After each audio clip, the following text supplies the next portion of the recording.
서울시장 후보 이야기 많이 나오는데 특히 지금 뭐 지지율 가장 높다는 모 후보로 인해서 재건축 아파트가 뜨고 있다. 아니 여태까지 분양가 상한제나 혹은 재건축 초과이익 환수제 그리고 뭐 안전진단 통과 이런 식으로 재건축을 규제하기 때문에 공급이 부족해서 집값이 오르고 따라서 신축 및 재건축은 어차피 신축이 될 테니까 그래서 집값이 오른다 해놓고서 규제 완화된다고 재건축 다시 오른다고 하고 있죠.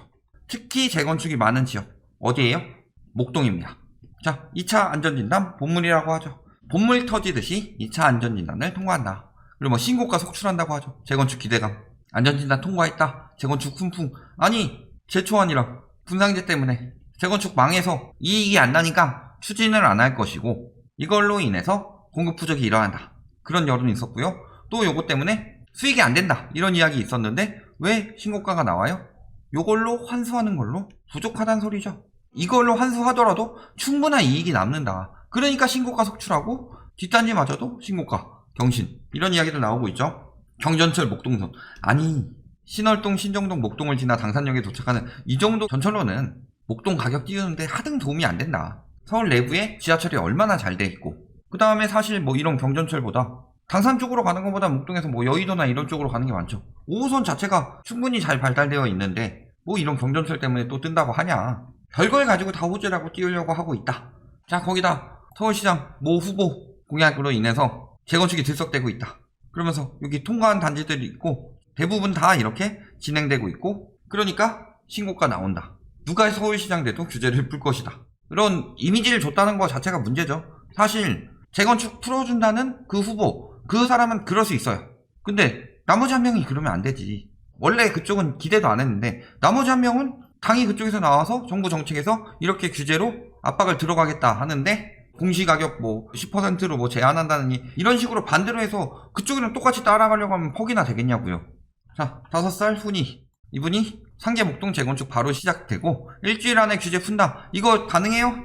그러면 그 전에 박원순 시장 같은 경우는 굉장히 규제에 대한 그 이야기를 많이 했었죠. 그렇다고 해서 본인이 막 규제에 넣었었나요? 본인 맘대로? 대통령도 있고 국토부도 있는데 서울시장이 나는 서울이 내 맘대로 할 거야 해서 되냐? 혼자서 되는 거 아니죠. 그리고 외적으로 정책을 하나 통과시키기 위해서도 뭐 시의원들이나 뭐 이런 사람들 동의를 받아야 되는데 그게 함부로 돼요? 비중이 해당 당이 적죠. 그러니까 뭐 일주일 내로 규제 푼다 이거 사실 거짓 공약일 가능성이 높죠. 규제를 푼다는 말을 할 수 있고 그걸 공약으로 내세울 수는 있는데 일주일 내에 푼다는 건 말이 안 되죠. 저 후보가 집값을 잡아줄 것이다. 재건축 풀어서 잡아줄 것이다. 이런 말은 절대 믿으면 안 되는 게 과거에 당시에 지금 리먼 터지고 막 그래서 그랬지 집값 띄우려고 한강 르네상스 만들고 그래가지고 한강변 지금 집값이 어떻게 되고 있어요. 그때 쫙 밑밥 깔아놔서 지금 쭉 뛰어가지고 마용성 중심으로 가격이 왜 뛰었냐. 강남 다음에 그거 보면 나오죠 답이. 그러면서 이 이야기 하니까 또 목동 톡방에서 뭐라 그래요? 재건축 재개발 풀면 5에서 8만 가구 물량이 공급된대요. 재건축은 멸실이 먼저 나고 이후에 공급이 나오는 거죠. 그래서 얼마나 많이 나오느냐. 그 전에 재건축 엄청나게 풀었죠. 2017년, 2018년, 2019년까지 역대급 입주가 들어왔었죠. 또 공급이라고 하면 분양이라고 할까봐 17년부터 19년까지 역대급 입주가 들어왔는데 집값은 어떻게 됐죠? 공급으로 집값 잡는 게 아니다. 원래 엄밀하게 말하면 그거는 진짜 예전에 공급 잡고 이야기하는 사람 옛날 들이대고 이야기하는데 굉장히 옛날 있죠. 그때 막 보급률 막 60%, 70%, 80% 이 정도 나올 때는 그게 되는 거고 지금은 90% 이상인데 그걸로 잡았으면은 그게 됐으면은 이때 잡혔어야죠. 서울 그때 재건축 2015년부터 폭발시켜가지고 특히 18년, 19년에 엄청나게 많이 들어왔는데 그때 집값이 잡혔느냐? 안 잡혔죠. 그리고 멸실 나면서 올린다. 첫 번째 재건축을 풀어주니까 재건축 가격이 오르는 거라 멸실 나면서 공급 부족 만든다. 이렇게 일괄적으로 한꺼번에 하게 되면 5만 가구에서 8만 가구 공급된다고 말할 수 있죠. 이거는 인허가고. 근데 7만 가구 때려 붙어서 8만 가구 만들면은 요거는 1만 가구짜리죠. 엄밀하게 말하면. 근데 뭐 재건축 풀어가지고 뭐 층수 제한 풀어서 될까요? 그게 쉽게 돼요? 그럴 거면은 지난 15년간 서울에서 재건축으로 승공급된 게 2만 가구밖에 안 된다는 거. 그렇게 생각보다 많이 늘어나지 않는 거죠. 다만 큰 단지를 뽀개 놓으면 나중에 입주할 때 큰 단지가 들어오는 것처럼 보일 뿐이다. 그러니까 재건축 아파트 몇 개 하는 것보다 뭐 입지상으로는 그게 더 좋을 수가 있겠지만 실질적으로 순공급으로 따졌을 때는 공공택지를 개발하는 것이 훨씬 더 많은 공급을 이끌어낸다는 거죠. 그러니까 이것 때문에 집값 잡힌다라는 여론을 만들어서 재건축 아파트 다시 띄우려는 것이다. 이렇게밖에 볼 수가 없죠.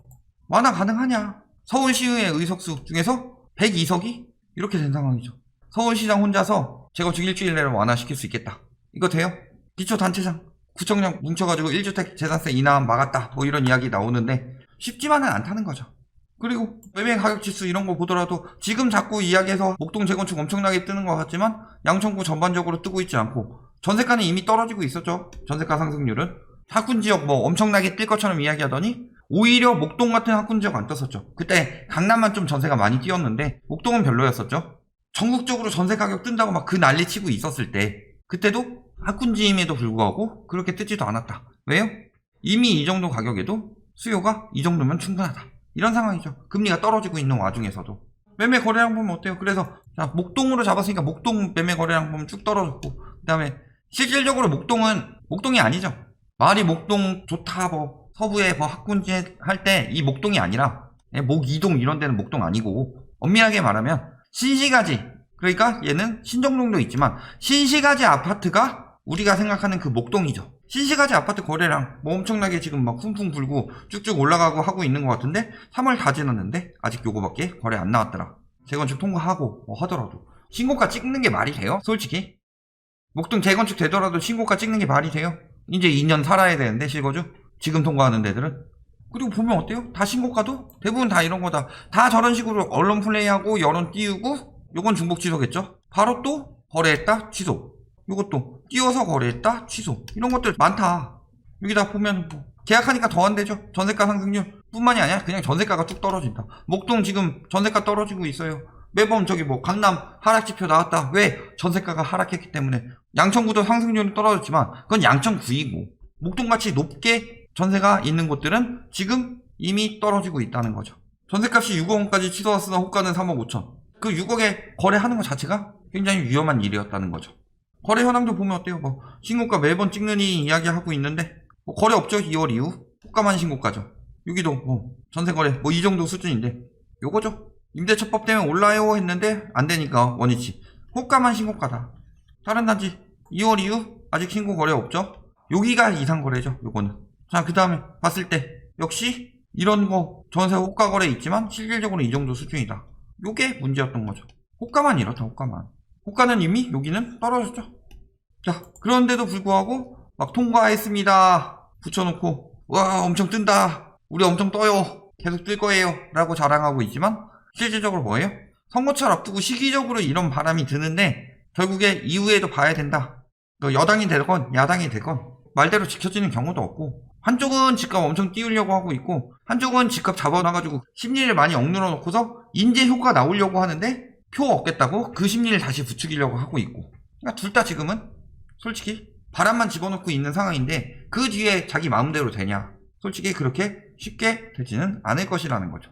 자, 여기다가 공시가격까지 급등했습니다. 어떻게 됐어요? 소형평형인데도 보이스에 쭉쭉 늘어나죠. 8단지 한 채 기준. 물론 요거는 뭐예요? 현 가격 유지. 다 이런 식으로 해서 현 가격 유지됐을 때 이렇게 급등한다. 그러면은 여기서 더 오르면 더 급등하겠죠. 현실화율로 더 높이는 건데 3년 내에 3배 뛴대요. 그런데도 버틴대잖아요. 뭐 그래 1주택 같은 경우는 버틸 수 있다 칩시다. 다주택 같은 경우는 재건축 아파트를 가지고 있는 사람들은 대부분 다주택 수요죠. 보면은 거기에 실거주하는 사람보다 실거주하지 않는 비율이 굉장히 높은 아파트가 재건축 아파트다. 가성비가 떨어지니까 실제 거기서 몸으로 살기에는 너무 안 좋죠. 그런 상황인데 보이스는 계속 늘어나요. 특히 다주택일 경우는 점점 더 뻥튀기로 늘어나죠. 세부담 상한도 300%까지 나오겠다. 그러면 어떻게 되는 거예요? 부담은 커져갈 수밖에 없는 거죠. 공시가격 쭉쭉 뛰었습니다. 재건축 아파트, 특히 신시가지 같은 재건축 아파트는 6억 이하가 아니기 때문에 감면 대상이 되지 않고 오히려 이런 아파트 같은 경우는 어떻게 되는 거예요? 9억 이상으로 바뀌면서 뭐가 나와요? 종부세까지 나오게 된다. 그렇다면 세부담이 만만치 않겠죠. 아, 집값 오른 게 얼만데 그걸 못 버티냐. 집값 오른 건 지금 당장 내 손에 들어온 돈이 아니고 내 통장에 꽂혀가지고 아 집값이 1억 올랐어요. 그럼 내 통장에 1억이 꽂혀. 그거 가지고 보유세 내고 버틴다. 이게 가능하면 모를까. 근데 집값이 1억 올랐다고 해서 내 통장에 갑자기 1억이 꽂혀요? 아니죠. 그래 막 1000만원씩 막 종부세 낸다, 보유세 낸다. 그러면은 아 집값은 오를 것 같은데 못 버텨서 내놓는 사람도 있고 못 버텨서 공매가 들어가는 경우도 있고 그런 거죠. 결론 몇 가지 보자면 첫 번째, 일단은 목동. 제가 말하는 목동은 신시가지입니다. 목동의 경우 첫 번째는 보유세 급등했죠. 이 상황에서 전세가는 하락 기조로 가고 있다. 자, 전세가 하락하는 이유에 대해서는 금리, DSR 규제에 대해서 많이 설명을 했어요. 다른 영상들 확인해 보시면 되고, 이런 상황에서 어떻게 되고 있는 거예요? 서울시장 된 것도 아니고 서울시장 후보 발언으로 또 띄우려고 하고 있다. 그러면서 뭐 신고가 나온다, 뭐 이런 식으로 이야기하고 있는데 실질적으로 여론만 만들고 있을 뿐인 거죠. 결론적으로 지금 일주일 내 재건축 완화가 되냐? 자기 마음대로. 그 정도 권한이 있었으면은 대통령보다 서울시장이 더 좋죠. 왜? 대통령도 그렇게 자기 마음대로 못하는데 서울시장이 그렇게 자기 마음대로 되냐? 안 되는데 그런 말 한마디에 해서 가격 띄우는 거, 이것은 실현되든 안 되든 간에 띄워놓고 팔면 땡이다. 가진 사람들은 그런 마음이고 언론은 가격 띄우기만 하면 땡인 거고, 실거주 2년 요건이 있죠. 재건축에. 요거까지 고려해보면은 신고가로 살만한 단지는 아니라는 거죠.